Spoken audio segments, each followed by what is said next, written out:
조선 역사상 가장 위대한 개혁 군주로 기억되는 정조, 우리는 그를 탕평책으로 혼란한 전국을 안정시키고 규장각을 통해 학문과 문화를 꽃피웠던 성군으로 알고 있습니다.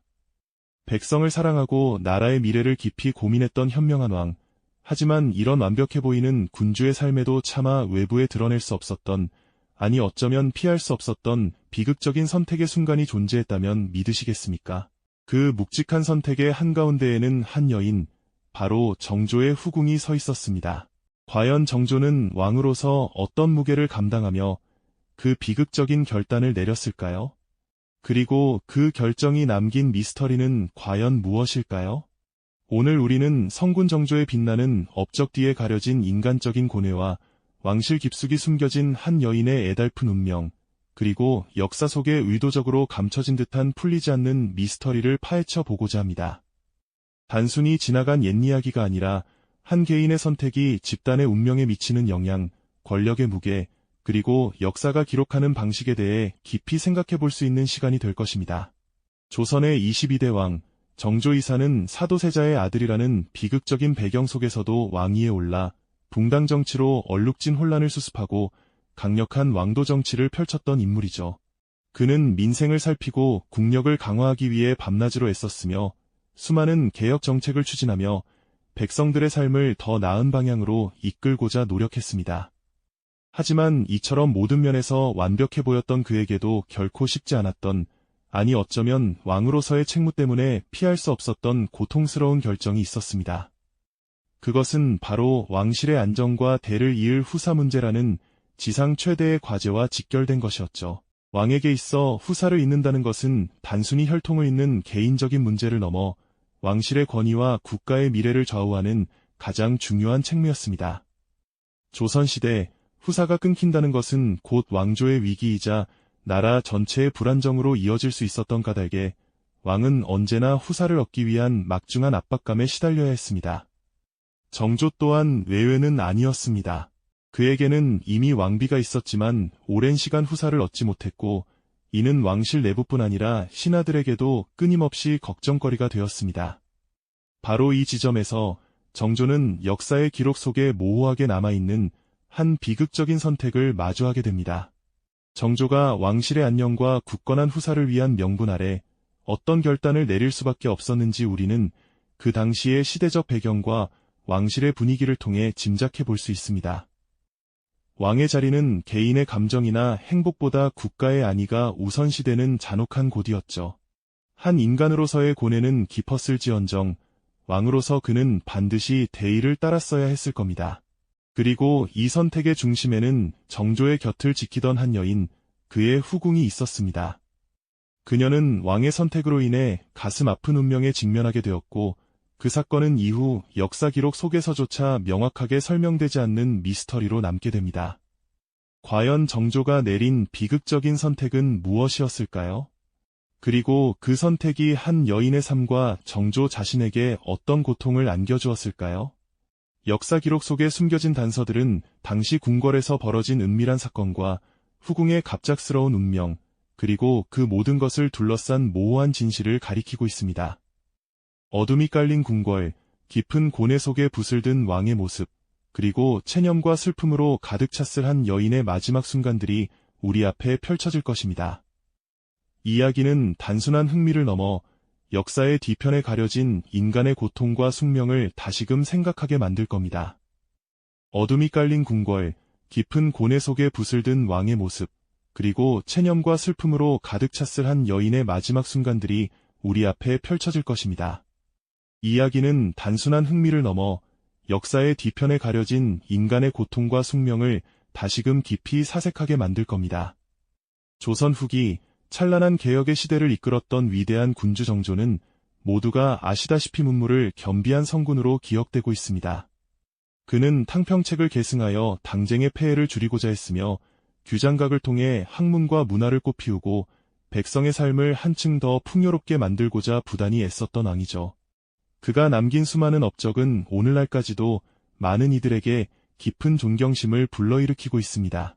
하지만 그렇게 빛나는 왕관 뒤편에는 한 인간으로서 감당해야만 했던 지극히 고독하고 무거운 그림자가 드리워져 있었습니다.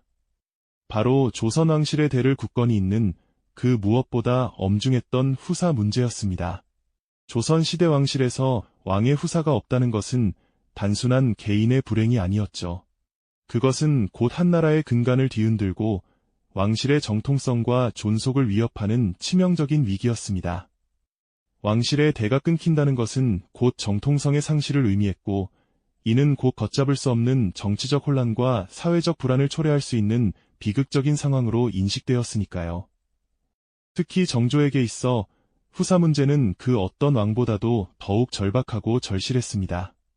그의 아버지 사도세자의 비극적인 죽음 이후 그는 어린 시절부터 수많은 견제와 위협 속에서 왕위를 지켜야 했으며 어렵게 왕좌에 올랐지만 왕실의 안정적인 대를 잇는 것은 그에게 주어진 가장 중대하고도 피할 수 없는 과제 중 하나였습니다. 강력한 왕권 강화와 과감한 개혁을 꿈꾸던 개혁 군주 정조에게 후사가 없다는 현실은 늘 마음 한구석을 짓누르는 불안감과 압박으로 작용했을 겁니다. 밤이 깊어진 근정전의 웅장하고도 엄숙한 공간 속에서 정조는 홀로 서책을 펼쳐든 채 깊은 생각에 잠기는 날이 많았을 겁니다. 왕실 족보에 텅 비어있는 후사의 자리, 그리고 아직 불확실한 왕조의 미래에 대한 불안감은 그의 젊은 어깨를 더욱 무겁게 짓눌렀겠죠. 어머니 해경궁 홍씨를 비롯한 대비마마와 여러 종친들의 근심 어린 시선 또한 그를 더욱 깊은 고뇌 속으로 몰아넣었을 테고요. 이처럼 엄숙하고도 긴장감 넘치는 궁궐 분위기 속에서 한 줄기비처럼 혹은 한 송이 꽃처럼 조용히 왕실에 들어서게 된 한 여인이 있었습니다. 바로 정조의 후궁 중 한 분이셨던 의빈성 씨입니다. 그녀는 원래 궁녀의 신분으로 궁에 들어왔지만 정조의 깊은 총애를 받으며 점차 특별한 존재감을 드러내기 시작했습니다. 하지만 그녀의 삶이 결코 순탄했을 것이라고는 상상하기 어렵습니다. 화려하면서도 차가운 궁궐의 높은 담장 안에서 한낱 나약한 여인으로서 견뎌야 할 삶의 역경은 이루 헤아릴 수 없었을 테니까요. 궁녀에서 왕의 후궁이 된다는 것은 어쩌면 신데렐라 이야기처럼 꿈같은 일이었을지 모르지만 동시에 수많은 시기와 질투, 그리고 보이지 않는 암투와 권력 다툼이 도사리는 살벌한 궁중 세계로 뛰어드는 일이기도 했을 겁니다. 특히 의빈성 씨의 존재는 왕실, 그 중에서도 가장 민감하고도 중요한 문제였던 정조의 후사 문제와 깊이 얽히면서 더욱 큰 파문을 일으키게 됩니다. 그녀가 왕의 아이를 잉태하고 마침내 귀한 아들을 낳으면서 궁중 내에는 미묘한 갈등과 불안감이 짙어지기 시작했습니다. 왕의 깊은 총애를 받는 후궁이 왕실의 대를 이을 아들을 낳는다는 것은 다른 왕비나 후궁들에게는 분명 위협적이고도 견제해야 할 일이었을 테니까요. 궁녀들의 수군거림은 차가운 바람처럼 궁궐 곳곳을 떠돌았을 것이고 그녀를 향한 시선들에는 기대와 함께 불안함이 교차하며 복잡한 감정들이 뒤섞였을 겁니다. 정조와 의빈성 씨의 만남은 비록 짧은 기간이었지만 그 의미는 결코 가볍지 않았습니다. 그녀의 삶 자체가 왕실의 운명, 그리고 정조의 고뇌와 뗄 수 없는 실타래처럼 깊이 얽히게 된 것이죠. 이처럼 의빈성 씨의 등장은 단순한 후궁의 입궐이 아니라 조선 왕실의 미래를 둘러싼 복잡다단한 정치적, 혈연적 관계 속에서 새로운 불안의 씨앗을 뿌리게 된 결정적인 사건이었습니다. 과연 이 깊어진 불안감은 어떤 비극적인 결말을 향해 무섭게 치달았을까요? 이 불안감은 결국 정조에게 피할 수 없는 하나의 거대한 질문을 던지게 됩니다. 바로 왕실의 안정, 그리고 왕위 계승의 문제였죠. 역사의 기록을 살펴보면 정조는 늘 후사를 걱정했다고 전해집니다. 왕의 자리가 공석이 되거나 후사가 불분명해지는 것은 곧 나라 전체의 혼란으로 이어질 수 있었기에 이는 단순한 개인의 문제가 아닌 국가의 운명이 걸린 중대한 사안이었습니다.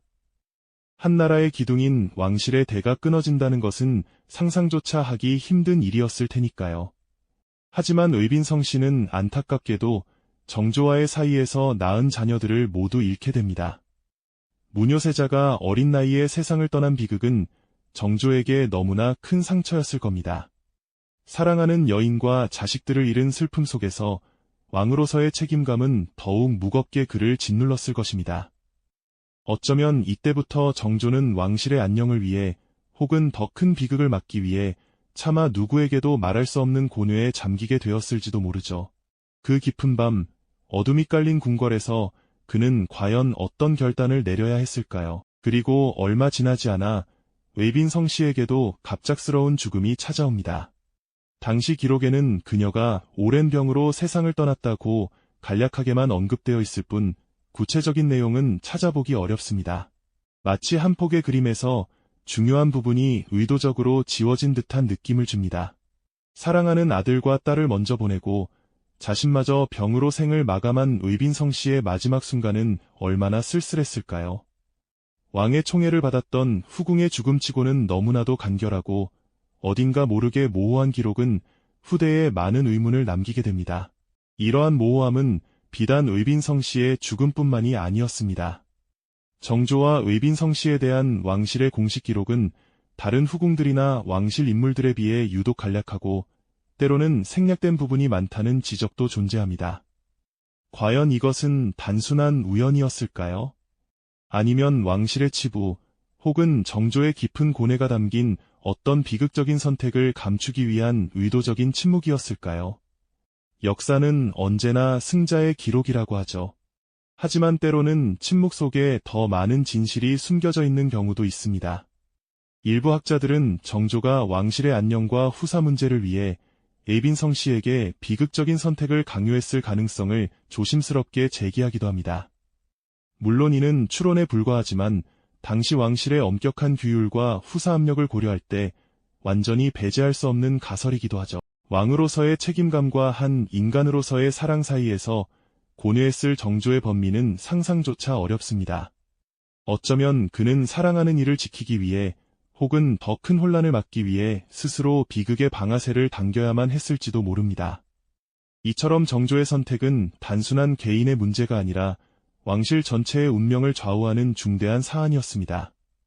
그리고 그 선택의 결과는 웨이빈 성씨의 갑작스러운 죽음과 그녀의 삶과 죽음에 대한 모호한 기록으로 역사에 남겨졌죠. 세월이 흐른 궁궐은 여전히 그 자리에 있지만 그 안에 담긴 수많은 이야기들은 마치 안개처럼 희미해져 버렸습니다. 오래된 역사서를 펼쳐보면 어떤 페이지는 빛바래고 또 어떤 페이지는 아예 찢겨나간 듯한 느낌을 지울 수 없습니다. 오늘날까지도 많은 역사학자들은 정조와 웨이빈 성씨의 관계, 그리고 그녀의 죽음에 얽힌 미스터리에 대해 다양한 해석을 내놓고 있습니다. 어떤 학자는 그녀의 죽음이 단순한 병사였다고 주장하는 반면 또 다른 학자는 왕실의 복잡한 역학 관계 속에서 희생된 것이 아니냐는 의문을 제기하기도 하죠. 이렇듯 풀리지 않는 의문들은 우리에게 역사를 비판적으로 바라보는 시각을 제시합니다. 과연 우리가 알고 있는 역사가 전부일까요? 공식적인 기록 이면에 숨겨진 진실은 무엇일까요? 정조의 이야기는 단순히 과거의 사건이 아니라 개인의 선택이 집단의 운명에 미치는 영향, 그리고 권력의 무게에 대해 깊이 생각하게 만듭니다. 한 시대를 풍미했던 성군 정조의 인간적인 고뇌와 역사 속에서 그림자처럼 사라져간 한 여인의 쓸쓸한 뒷모습은 오늘날 우리에게도 많은 질문을 던지죠. 때로는 역사가 감추려는 진실이 더 큰 울림을 주기도 합니다. 비어있는 왕실 묘역의 한편처럼 채워지지 않는 이야기들이 우리 마음속에 깊은 여운을 남기는 것이죠. 과연 역사는 승자의 기록일 뿐일까요? 다음 시간에는 또 다른 역사 속 미스터리를 추적하며 우리가 미처 몰랐던 진실에 다가가 보겠습니다. 이 영상이 도움이 되셨다면 좋아요와 구독 부탁드립니다. 여러분의 응원이 제게 큰 힘이 됩니다. 다음 영상에서도 더 유용한 정보를 공유하겠습니다. 감사합니다.